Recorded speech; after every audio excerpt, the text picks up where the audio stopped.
Assalamualaikum warahmatullahi wabarakatuh. Selamat datang di Wistara Ahmad Channel.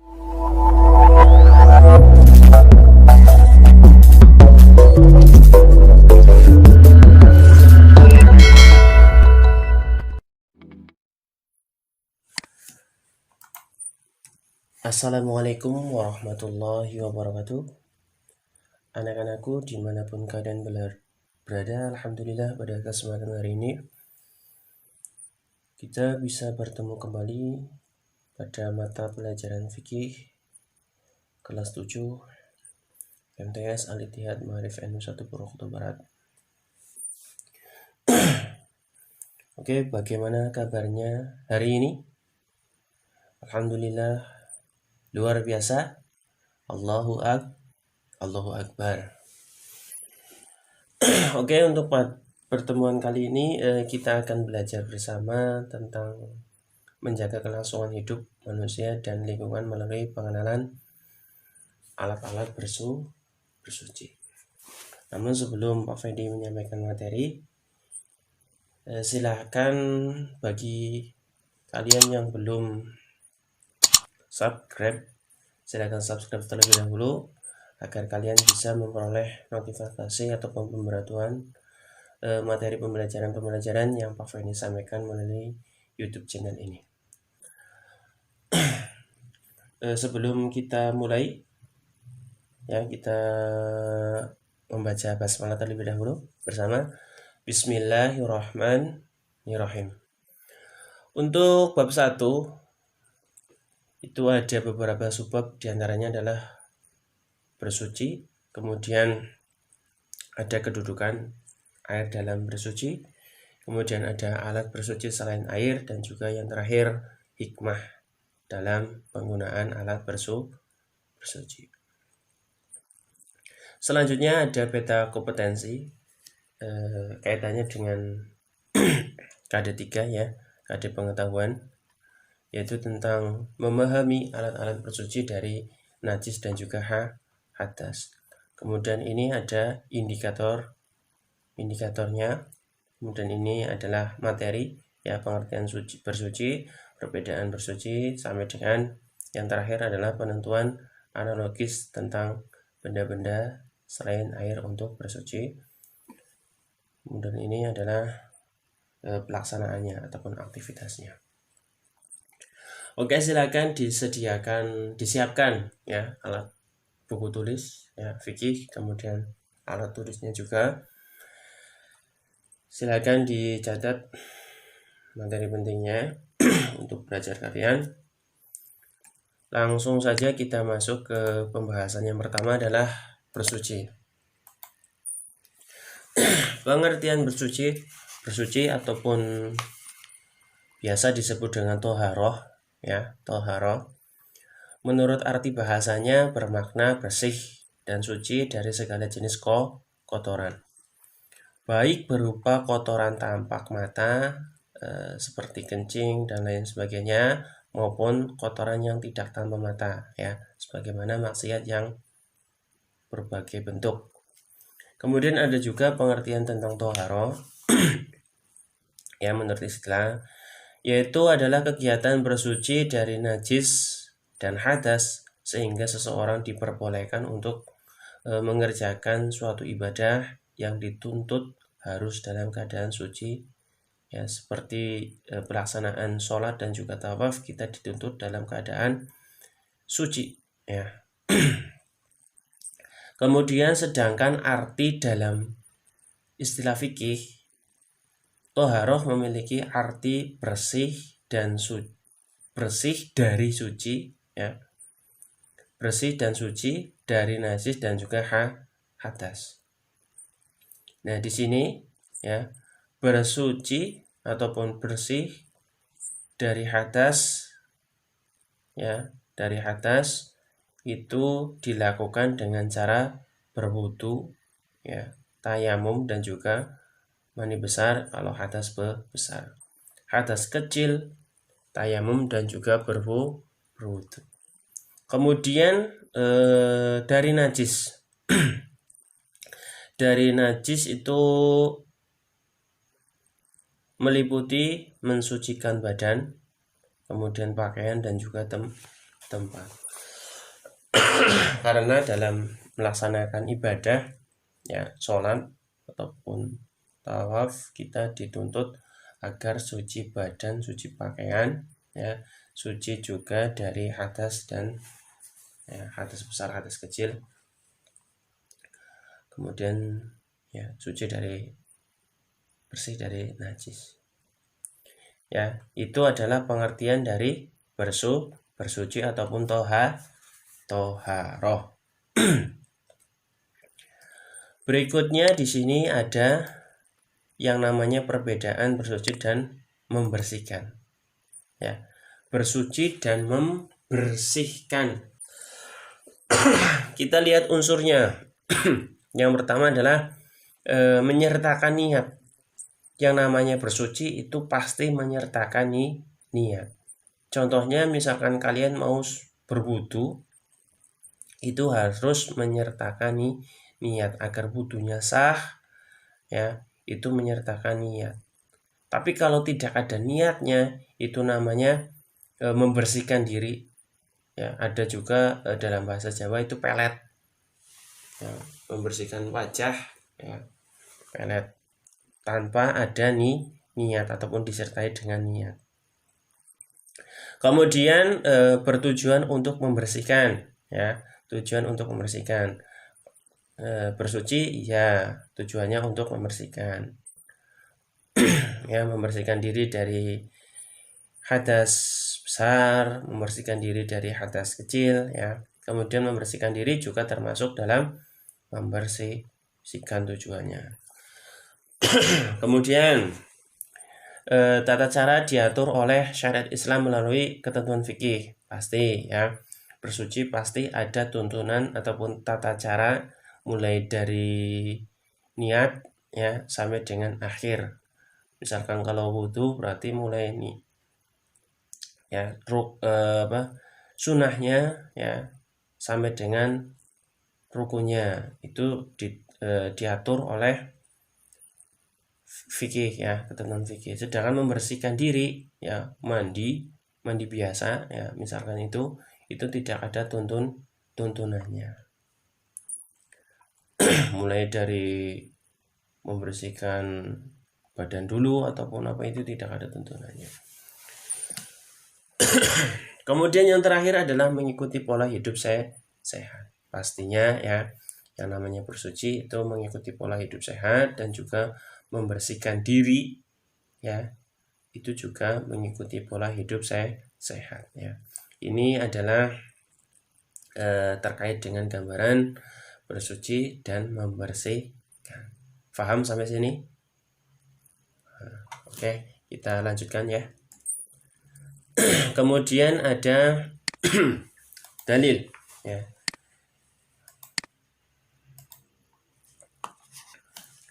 Dalil tentang bersuci. Dalil tentang bersuci. Ada beberapa dalil, ya, di sini ada yang bersumber dari Al-Qur'an, ya. Quran surat Al-Baqarah ayat 222 yang berbunyi, sesungguhnya Allah menyukai orang-orang yang bertaubat dan menyukai orang-orang yang mensucikan diri, ya. Jadi Allah itu senang dengan orang yang bersih, orang yang suci. Ya, di sini sesungguhnya Allah menyukai orang-orang yang, ya, bertobat dan suka orang yang mensucikan diri. Kemudian ada lagi Quran surat At-Taubah, ya, ayat 108 yang berbunyi, di dalamnya masjid itu ada orang-orang yang ingin membersihkan diri dan sesungguhnya Allah menyukai orang-orang yang bersih. Nah, di situ artinya apa?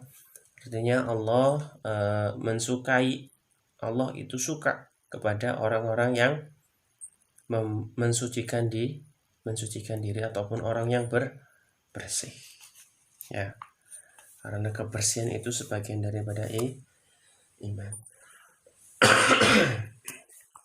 Kemudian ada lagi, ya, hadis yang diriwayatkan oleh Imam Muslim, yang artinya adalah Allah tidak akan menerima sholat yang tidak dengan bersuci. Jadi salah satu diterimanya sholat adalah harus dengan bersuci, ya, berwudu, karena wudu bisa menghilangkan hadas kecil.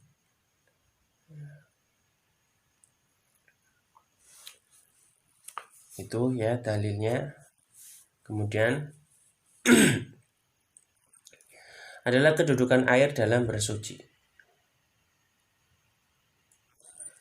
Air sebagai alat bersuci. Tahukah kita, air merupakan alat bersuci yang utama. Terbagi menjadi beberapa bagian air tersebut. Alat yang paling utama untuk bersuci adalah air. Namun, tidak semua air digunakan sebagai alat bersuci. Untuk mengetahui air yang dapat digunakan bersuci, maka kita harus mengetahui air ditinjau dari pembagiannya dan ditinjau dari segi hukum penggunaannya. Oke, ya. Setelah kita ketahui bahwasanya air merupakan alat utama yang digunakan untuk bersuci. Namun yang namanya air itu tidak semuanya bisa digunakan untuk bersuci.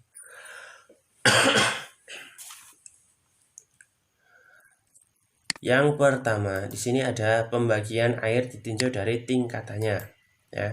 Yang pertama disebut dengan air suci dan mensucikan. Air suci dan mensucikan, ataupun biasanya disebut dengan air mutlak, ya. Yang pertama air mutlak. Air mutlak apa? Air mutlak adalah disebut juga dengan air suci mensucikan. Air suci mensucikan adalah air yang jatuh dari langit ataupun bersumber dari bumi. Nah, di sini ada 6 contoh air suci mensucikan ataupun yang disebut air mutlak. Air yang diperbolehkan ataupun bisa digunakan untuk bersuci, untuk wudu, ya, untuk mandi besar. Ini yang disebut dengan air mutlak. Ada contohnya air hujan, ya. Air hujan itu boleh untuk berwudu. Kemudian air laut. Kemudian ada juga air sungai. Kemudian air sumur.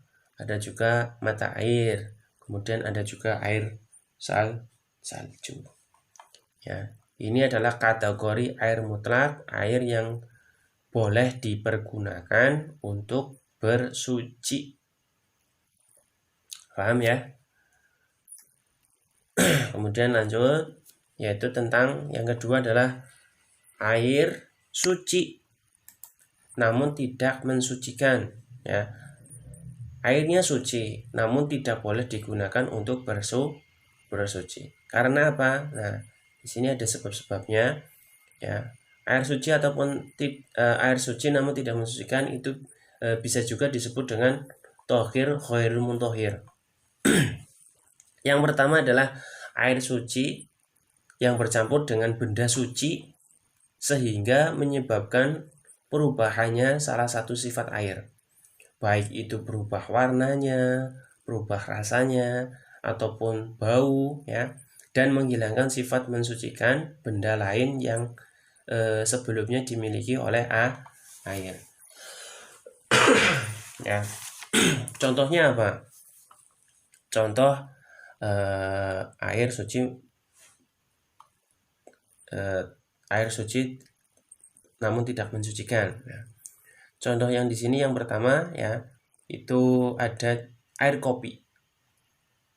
Nah, air kopi, air mineral yang tadinya suci, ya, namun ada proses percampuran sehingga air tersebut tidak boleh digunakan lagi untuk bersuci karena dicampur dengan kopi. Kemudian air teh juga seperti itu, ya, dan lain sebagainya. Kemudian Ada juga yang disebut dengan air musamal. Maaf, air mustakmal. Yaitu air yang sedikit ukurannya ataupun kurang dari 2 kulah dan bebas pakai untuk menghilangkan najis maupun hadas.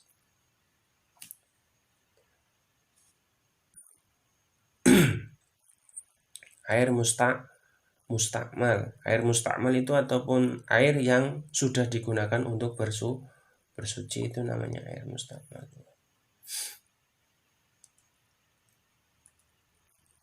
Kemudian ini ada tabel ya. Tabel terkait dengan volume air 2 kulah. Ya, tadi air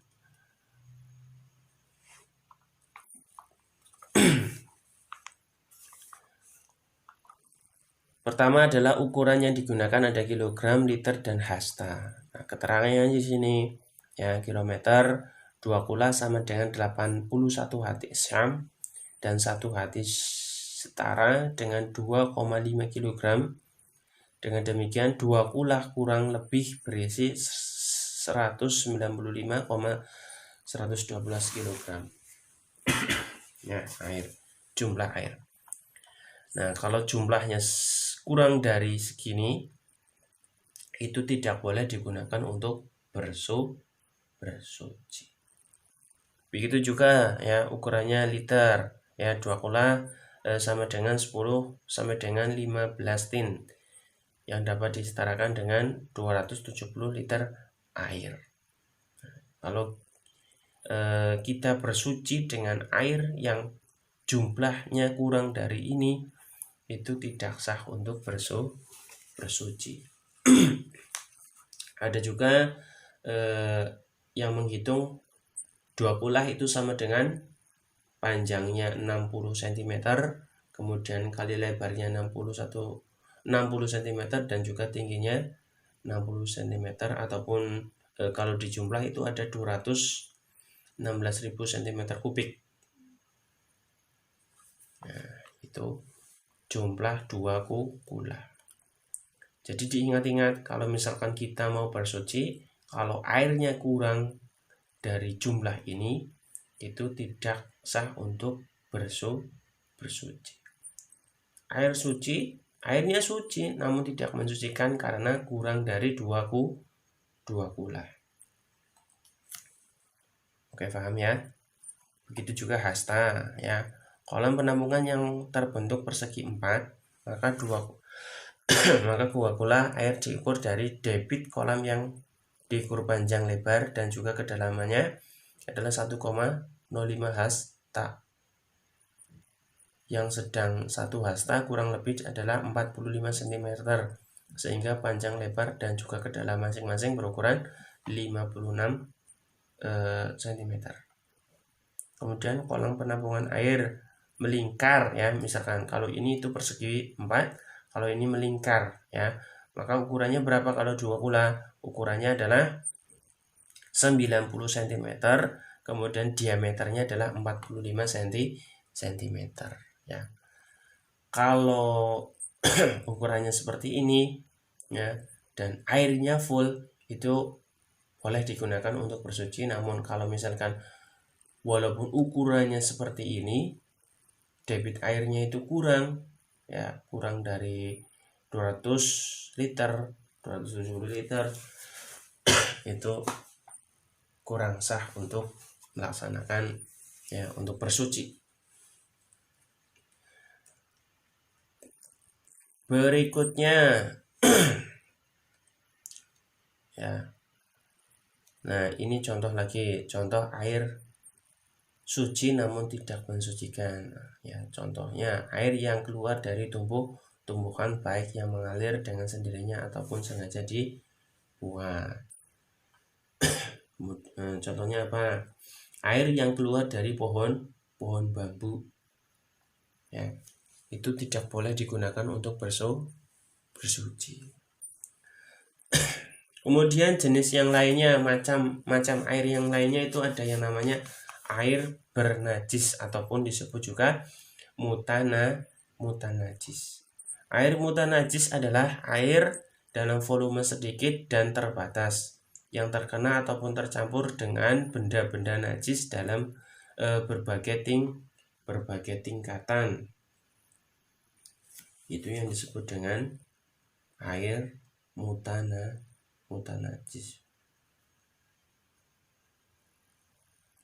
Air mutanajis, ya, itu hukumnya najis, ya, tidak boleh digunakan untuk minum, kemudian untuk berwudu, untuk mandi, ya, mensucikan benda yang terkena najis itu tidak boleh karena asal muasalnya adalah air yang bernajis.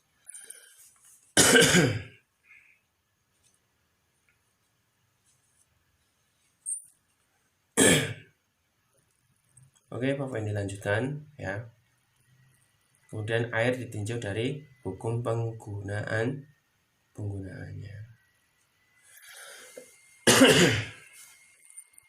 Air suci mensucikan dapat digunakan untuk menghilangkan najis maupun hadas, ya, ataupun air mutlak. Selain itu, air suci dan mensucikan juga dapat digunakan untuk keperluan yang mubah hukumnya seperti memasak, minum, mandi, dan lain sebagainya. Dalam situasi tertentu, penggunaan air suci dan mensucikan memiliki hukum penggunaan yang berbeda. Yang pertama adalah dilarang ataupun haram yang menggunakan air suci dan mensucikan milik orang lain sedang pemiliknya itu tidak mengizinkannya, ya. Kita mau wudhu, ya, kemudian kita lihat ada air di situ, namun airnya, ya, milik orang lain, dan pada saat kita meminta air tersebut untuk bersuci, orang tersebut tidak mengizinkannya, makanya, ya, kita tidak boleh menggunakannya karena itu haram. Kalau misalkan orang tersebut mengizinkannya, itu baru boleh kita gunakannya. Kemudian ditinjau tidak dianjurkan ataupun makruh, ya, air yang sangat panas ataupun dingin, ya, kita tidak boleh bersuci, ya, ataupun berwudu dengan air yang sangat panas dan juga dingin. Kenapa? Karena menghilangkan ataupun mengurangi kekhusyuan pada saat berwudu.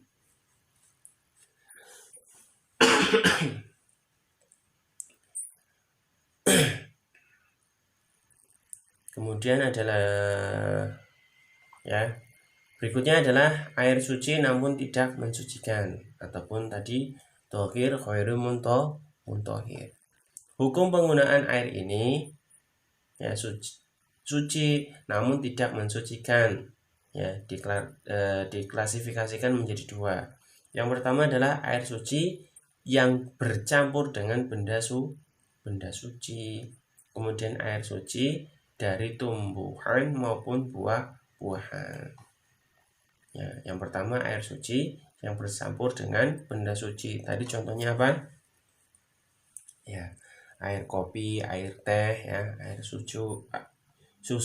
Nah, itu air suci yang bercampur dengan benda suci. Kemudian air suci dari tumbuhan maupun buah-buahan. Tadi Pak Fani contohkan, ya, air yang ada di dalam pohon bambu, ya, ataupun pohon yang lainnya yang apabila kita tebang, ya, itu ada airnya, itu tidak boleh digunakan untuk bersuci. Kemudian yang ketiga adalah air bernajis ataupun mutanajis. Hukum menggunakan air mutanajis dapat dikategorikan menjadi dua bagian. Yang pertama adalah air suci yang mensucikan dalam jumlah sedikit volumenya yang terkena najis, maka hukumnya tidak diperbolehkan untuk membersihkan najis maupun hadas. Ya, sedikit volumenya berarti kurang dari 2 gula. Kemudian terkena najis air tersebut, ya, maka hukumnya tidak boleh digunakan untuk bersuci ataupun maupun hadas, ya, membersihkan hadas. Yang kedua adalah air suci dan mensucikan dalam jumlah lebih dari 2 kula terkena najis yang tidak berubah salah satu dari sifatnya, ya. 3 sifat dari 3 sifatnya, bau, warna, ya, dan juga rasa. Kemudian maka hukumnya adalah tidak najis sehingga dapat digunakan untuk membersihkan najis dan juga hadas.